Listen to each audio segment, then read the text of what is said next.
know that feeling when you open a ride service app and then you see a number that makes you question all your life choices? That happened with me last week.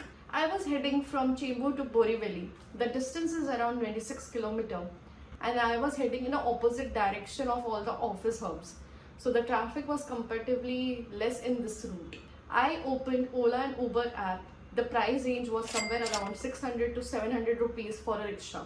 Then I opened an InDrive app and the price was around rupees 430 only. Same route, same distance, just cheaper. That got me very curious how InDrive is so much cheaper than Ola and Uber. So I researched around it and what I found is super interesting. Let me take you through it. But before that, welcome to my channel, Life with Latika.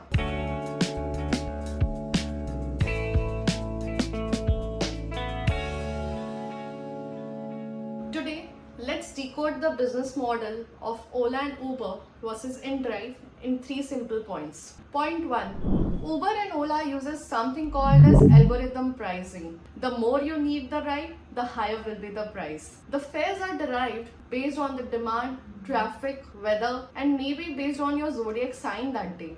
Whereas InDrive uses a negotiation pricing. They put one general pricing in the app and the rider has a power to negotiate that price. The rider can put a higher price, which is not happening in general case, the lower price or the same price. Point 2. The invisible cost, commission. Uber and Ola generally charges a 20 to 30% commission from cab service provider. This cost is generally transferred out to the rider. But InDrive, they generally don't charge commission or the commission is very less. Hence, there is such a huge gap between both the pricing. But in InDrive, there is generally no commission or lower commission. Hence, there is a huge difference between the pricing of Ola and Uber versus InDrive. The third point is the operating cost. Uber started its business in 2009 in San Francisco. Uber has already sold its business in China and Southeast Asia to the competitor because of the higher operating costs and loss making.